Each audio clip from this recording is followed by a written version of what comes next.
बिस्मिल्लाहिर्रहमानिर्रहीम, अस्सलाम वालेकुम। रात गए तकरीबन 1 बजे के लगभग एक ऐसी खबर जिसने पूरे पाकिस्तान को हिला कर रख दिया। रात 1 बजे ये खबर आती है या इसके लगभग ये खबर जब सामने आई तो उसके बाद आप देखिए कि हर तरफ जितने सहाफ़ी हैं वो यही खबर डिस्कस करने लग गए कि ये क्या हो गया, ये कितना बड़ा भौचाल मच गया है। चीफ जस्टिस काजी फाइज ईसा इतनी मुश्किल में आ गए हैं, इतनी मुश्किल में आ गए हैं कि लगता है अब वो इससे नहीं निकल सकते। किसी तरफ भी जाएंगे अब वो फंस चुके हैं, घेरा उनके गिर्द तंग हो चुका है। उनके अपने उनके खिलाफ हो गए हैं क्योंकि उन्होंने मुसलसल ऐसे काम किए हैं कि अब उनके अपने भी मजबूर हो गए हैं कि वो उनके खिलाफ खड़े हों। अब हुआ ये है कि जजेस ने पिटीशन दायर करने का फैसला कर लिया है, दरखास्त, वो भी सुप्रीम कोर्ट में।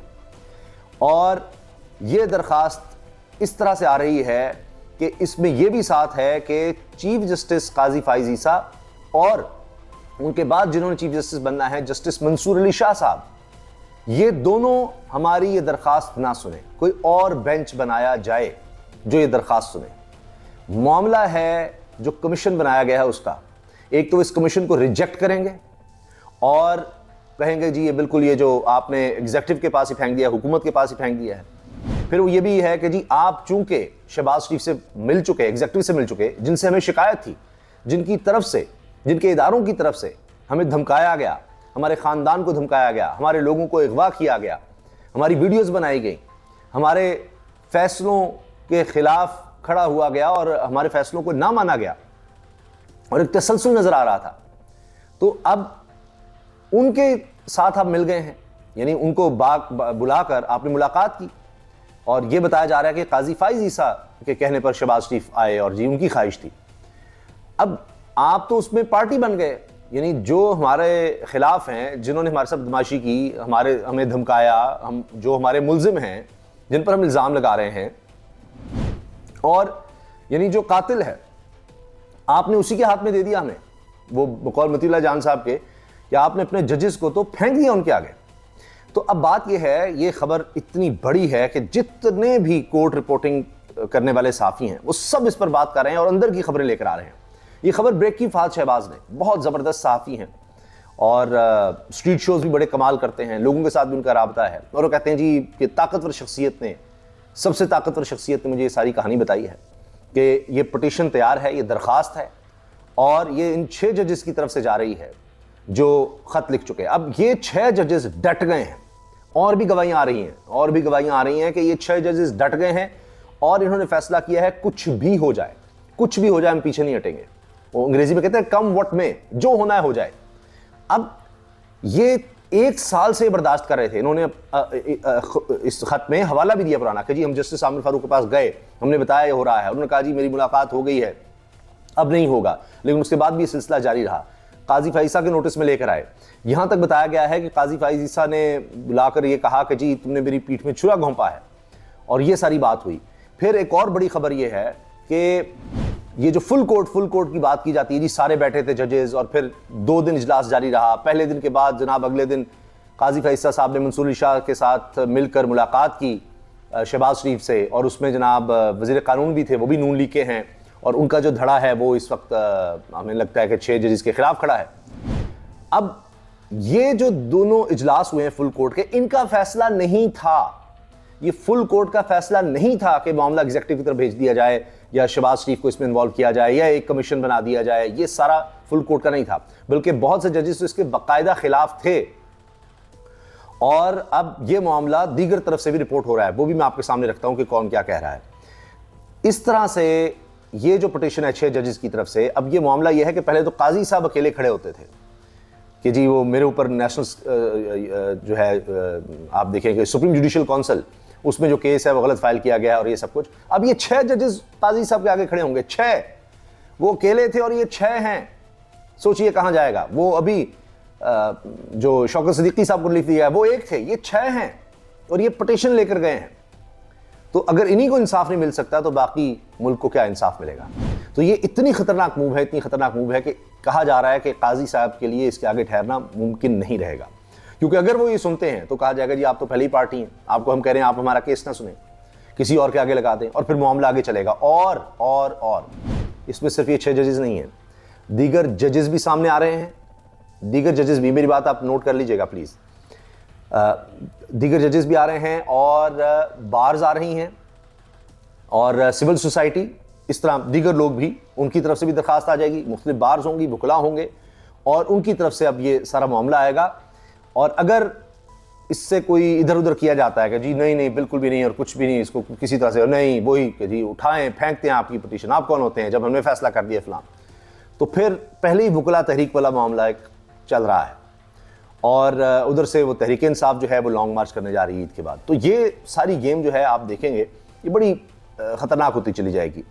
और अब काजी फैसल साहब तो बेंच में अगर नहीं होंगे तो ये तो प्रैक्टिकली उनके लिए तो एक छुट्टी है और बाकी जजेस जो हैं वो अब इकट्ठे हो रहे हैं। मिसाल के तौर पर आप ये देखिए कि बहुत ही ज़बरदस्त सहाफ़ी हैं, उन्होंने खबर दी है, मैं इसीलिए उनको कोट करके आपको बताऊंगा। वसीम मलिक कहते हैं बावसूख ज़राए के मुताबिक justice Munib Akhtar, justice Yahya Afridi, justice Jamal Khan Mandokhail, justice Athar Minallah और जस्टिस आयशा मलिक साहिबा ने सुप्रीम कोर्ट के दीगर, अब ये 5 जजेस हो गए, इन 5 ने सुप्रीम कोर्ट के दीगर 7 जजेस समेत चीफ जस्टिस काजी फाइज ईसा और जस्टिस मंसूर अली शाह के वज़ीर आज़म से मुलाकात और इंक्वायरी कमीशन की तश्कील के फैसले से शदीद इख्तलाफ करते हुए फुल कोर्ट इजलास में कहा कि इस मामले को सुप्रीम कोर्ट खुद जुडिशल साइड पर देखे और अदलिया को किसी सूरत एग्जीक्यूटिव यानी एजेंसियों के सामने सरेंडर नहीं करना चाहिए। अब ये मेजॉरिटी तो एक तरफ हो गई है और अगर ये खबर दुरुस्त है और काजी फाइज ईसा ने ये खुद से और मतलब 7 बाकी इन सब जजेस को, यानी 5 और 7 ये तो जनाब 12 जजेस हो गए, इनके खिलाफ जाकर फैसला किया, तो आप सोचिए कि क्या सूरत हाल बनेगी। तो ये तो तनहा हो गए, चीफ जस्टिस साहब काजी फैसल साहब तो तनहा रह गए, फिर एक तरह से उनके साथ कौन है, तो मामला तो बड़ा ख़राब हो गया है। इसलिए अब ज़ुबैर अली खान साफ़ी कहते हैं काजी इन चॉपी वाटर्स। कमर मुगीन लिखते हैं खबर यह है कि 6 के 6 ही डट गए। सदीक जान लिखते हैं अपनी बार जायज़ तनकीद पर साफ़ियों को नोटिस कराने वाले काजी फाइज ईसा अब 6 जजेस के खिलाफ नाजायज़ मुहिम पर सुओ मोटो क्यों नहीं ले रहे हसनात मलिक। अब क्योंकि वो टाउटों को अब ये छोड़ा जाएगा कि जनाब इन 6 पर हमले करो, चीज़ें फीड की जाएंगी, उनके माली मामलात, उनके ख़ानदानी मामलात और पता नहीं क्या क्या कि जी ये किसी तरह से केस ना सुने इमरान खान का और PTI का प्रेशर लाए, दबाव डाला जाए। लेकिन दूसरी तरफ से भी उन्होंने तैयारी की हुई है और वो अगले प्लान के साथ आ गए हैं मैदान में और ये खेल बहुत ख़तरनाक होने जा रहा है। जस्टिस काजी फैसल ने जानबूझकर सरेंडर किया कि फेयर तहकीकात हुई तो इमरान खान के बयानी को फ़ायदा होगा। हसनात मलिक ये वो लोग हैं जो काजी फैसल के हक़ में बोलते रहे। वो 300 लोग, 300 बड़े पाकिस्तान के वकील, पूरे पाकिस्तान के वकील हैं, कोई एक शहर, एक इलाके, एक सूबे के नहीं है। उन्होंने काजी फैसल साहब की हिमायत की थी जब उनके खिलाफ सारी इंक्वायरी हुई, उनके माली मामलात, उनकी अहलिया के और FBR और जायदादें और दौलत और पैसा, उस पर वो काजी फैसल के साथ खड़े थे। आज वो काजी फाइज ईसा के खिलाफ, जिनमें तसद्दुक़ जिलानी, जिनको कमीशन सौंपा गया, जो कमीशन के मेंबर हैं या ये एक रुकनी कमीशन के, उनके बेटे भी उन 300 में शामिल हैं। तो आप देखिए ना, तो ये तो जनाब तन्हाई हो रही है इनके लिए, ये तो अलग थलग हो रहे हैं। असद तूर काजी साहब ने इस्टेब्लिशमेंट से मिलकर सब कुछ गवा दिया, जमहूरियत, आइन, अवामी मैंडेट सब की तौहीन की है। क्यों आपने बल्ले का निशान लिया था, किसके कहने पर लिया था, क्या टारगेट था आपका, क्या वादे किए गए थे आपसे जिसके बदले आपने बल्ले का निशान लिया। ये भी मैं आपको बता दूं कि इफ़ात शहबाज की खबर है कि ये जब दरख्वास्त जाएगी इसमें 3 साल की या जो भी एक्सटेंशन का मामला, जो भी ये हुकूमत और इधर से खिचड़ी पाक रही थी, उसका भी वाला दिया जाएगा कि यानी आप कॉम्प्रोमाइज पोजीशन में आ गए हैं, आप तो एक्सटेंशन के चक्रों में, आप एग्जीक्यूटिव के साथ मिलकर उनसे एक्सटेंशन चाह रहे हैं और आप इंसाफ नहीं कर सकते, आप उनके साथ मिले हुए हैं। जब शहबाज शरीफ कह रहा है कि जी मुकम्मल हिमायत का यकीन दिला दिया है काजी फैसल साहब ने कि जी आपके जितने अच्छे काम होंगे हम उनके साथ आपकी हिमायत करेंगे, इस पर भी सत्तू ने तनकीद की है। ये कब होता है, ये क्यों हुआ है, ये किस तरह से हो गया कि जी आप कह रहे हैं, जुडिशरी कब ये कहती है कि आपकी जी हम अच्छे काम की हिमायत करेंगे। उनका ये काम नहीं है, जब उनके पास कोई भी इंसाफ के लिए आएगा उन्होंने उस पर फैसला देना है। मतलब जुडिशरी का काम किसी हुकूमत की हिमायत करना, किसी अच्छे काम की, उनका नहीं, उनका तो काम है इंसाफ फराहम करना। अच्छे कामों की हिमायत से क्या मुराद है कि हम आपके साथ खड़े होंगे, क्या कोई कैंपेन चलाएंगे, क्या करेंगे। अच्छा, तसद्दुक़ जिलानी साहब के वाले से भी बात आ रही है कि जी उन्होंने भी कोई प्लॉट भी नहीं छोड़ा और वो भी मुलाजमीन की सोसाइटी, जजेस की नहीं, मुलाजमीन की सोसाइटी में 2 प्लॉट ले लिए थे और अब वो अपने नाम और अपनी बीवी के नाम ये इन्होंने ये काम किया। तो ये अब जनाब सब जो बड़े बड़े साफ़ी हैं वो ये सब बात कर रहे हैं और अब इससे पीछा नहीं छुड़ाया जा सकता और ये बातें अब गवाहियाँ आ रही हैं। शाहिद असलम साहब भी इसी बारे में लिख रहे हैं और वो कहते हैं जी अगर एक काजी साहब के खड़े हो गए थे तो अगर एक काजी साहब खड़े हो गए थे तो क्या रिस्पॉन्स आया था। अब तो 6 जजेस हैं। आने वाले दिन इस मुल्क में बहुत कुछ तय करने जा रहे हैं। शाहिद इस्लाम साहब ने पूरी खबर का हवाला देते हुए फ़ाद शहबाज की ये बात भी उन्होंने कोट की है।